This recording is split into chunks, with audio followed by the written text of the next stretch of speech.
we do talks around the idea of the art of thinking. Now, what is the art of thinking? The art of thinking is the ability to think about an issue with empathy, clarity, and courage, which is something that we feel in society today people are often lacking. So what do we mean by these three things? Well, we mean kind of specific things. Empathy means being able to understand that the people who disagree with you, or people you find hold views that are morally repugnant, might not be terrible people in virtue of disagreeing with you. They could actually be people who you might potentially get on your side. Try to imagine somebody who believes something that you think is absolutely bonkers, or stupid, or even hateful. Try and imagine that person being an okay person. Somebody who's not evil, somebody who you might want to go to the pub with. And then ask yourself, okay, why would this all-right person believe something so outrageously stupid? Now, the second value of culture on the offensive is clarity, which is it's very, very important to understand what people who disagree with you are actually saying, and not caricature them to the greatest extent that you can. Because if you can completely understand to the greatest extent why people disagree with you, then you know you have good reasons for continuing the disagreement. And the last thing that we're interested in is courage. Now, courage, despite what many people think, is not about simply being brave and telling people they're wrong. It can be about telling people they're wrong, but it can also be about changing your mind if you have good reasons to change your mind about something that you believe, right? And in some ways, it takes more courage to change your mind than it does to tell someone who you disagree with that they're wrong. I saw that within the sort of zeitgeist, within our culture, there was becoming a lot of anger and very polarised thinking. And I wanted to set up a social enterprise which would focus on addressing people, getting engaged in dialogue, and trying to sort of get people out of their echo chambers, which I think has been impacted by social media. People who like freedom of speech, often when you ask them, would you want to live in a pluralistic society, say, no, I wouldn't. I don't want to have to live in a society where I have to debate with Nazis. I don't want to have to live in a society where I have to defend why pedophilia is wrong. I don't want to have to live in a society where I have to defend why racism is wrong. But unfortunately, if we want to live in a pluralistic society which values peace and the peaceful change of ideas through discussion, we have to debate and we have to persuade people who hold views that we find absolutely horrible. Because, you know, in the late 50s, you could go out and hear a countercultural poem, and then you could have a coffee and you could kind of snap your fingers and talk to people that were different to the mainstream. So, okay, what would be possibly sort of contemporary equivalent of that? Well, how about if you can go to an event, have a coffee, talk to people you don't necessarily agree with after hearing a talk about a series of issues, where you can see in the talk how a series of clashes, politically or culturally, are happening, and then you can dialogue with the speaker, and then in the end dialogue with each other to interrogate each other's beliefs. What would freedom of religion be without free speech? Right. So if I can't, you know, there's so much of every other human right that depends on the freedom of expression, the freedom of speech. To me, one thing came to mind that there would be a scenario where it would be literally impossible to both protect two minority groups without free speech. In this case, for example, let's say a religious minority like Muslims. Right.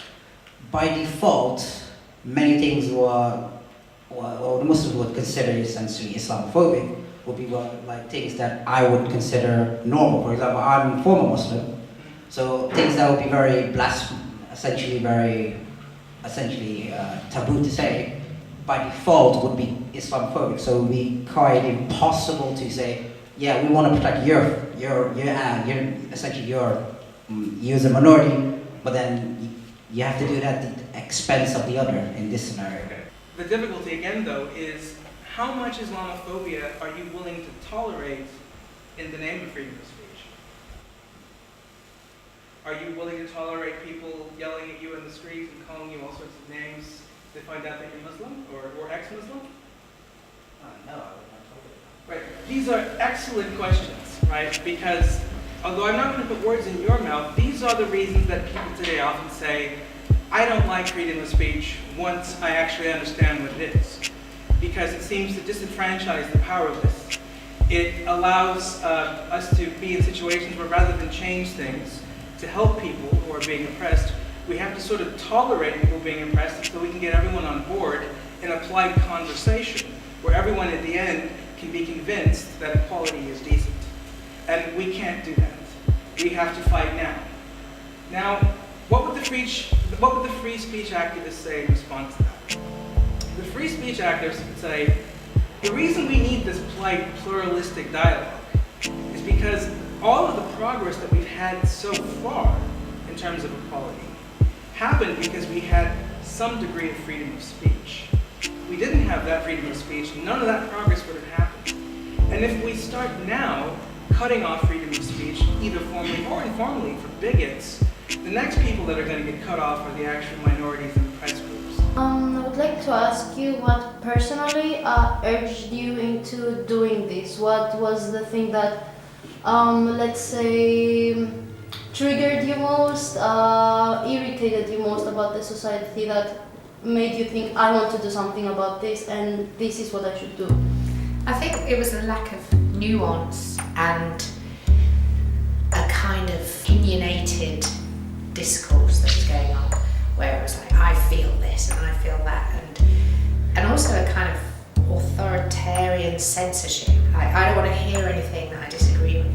We thought, okay, let's take sort of the central core values of this project, empathy, clarity, and courage, about views you disagree with, the ability to kind of be a magpie and look at different ideological perspectives and grab things that work and take out things that don't work. How can we bring that into a live setting and do it in a way which is almost like rejuvenating a sort of beating atmosphere?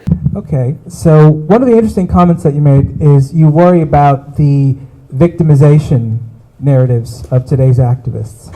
What I wanted to ask you is, how is it possible to do activism where you don't portray yourself as a victim? Because it seems like whenever you do any activism about anything, you're complaining about an injustice, and presumably if there is an injustice, somebody's a victim. So how do you get victim out of the activism equation? Well, actually, I mean, it's interesting because the notion of the victim is actually relatively contemporary. I mean, I don't think that I got involved in politics because I thought I was hard done by. I mean, you know, that in a way is the first thing that you might think, but then you actually transcend that to think about society or what causes it, whereas it's the other way around now. I mean, you kind of tend to focus on me, and it's partly the emergence of identity politics. Yeah, I think there's this kind of weird psychological element to identity politics, which is about a sort of investing. There's a lot of things to be gained by being a victim within the sort of intersectional political sphere. There's a lot of, you know, oppression, competition. Like, I'm more oppressed than you. No, I'm more oppressed than you. The public only feels guilty about its treatment of minorities and marginalized people. It doesn't really feel all that guilty about the poor, the homeless, or even the disabled at this point. I think because the public takes for granted that the reason we have poor people and the reason we have homeless people is because we just can't agree on how to organize an economy. And no matter how good we try and do, we're going to have people who the economy just doesn't reach and who money just doesn't accommodate. And I think that's why you can't have a successful left-wing movement that transforms the economy in a way that you can have a successful left-wing movement, well, temporarily successful left-wing movement that transforms social etiquette. Because that identity politics movement is working on the back of the guilt people already feel, which I think is actually an indication that it doesn't need to be there. They've already won. What's worse about this is that at the start of the video, he says, I'm trying to annoy my girlfriend, so I've decided to turn her cute wee dog into the most disgusting thing I can think of, a Nazi.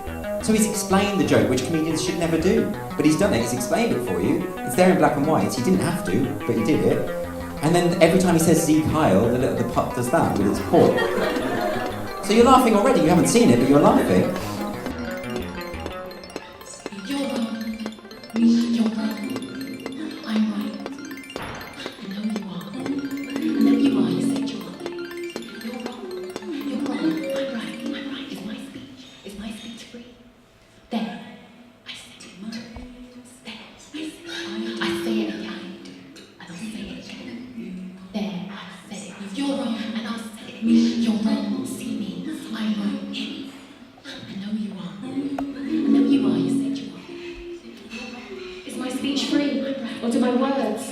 wise words.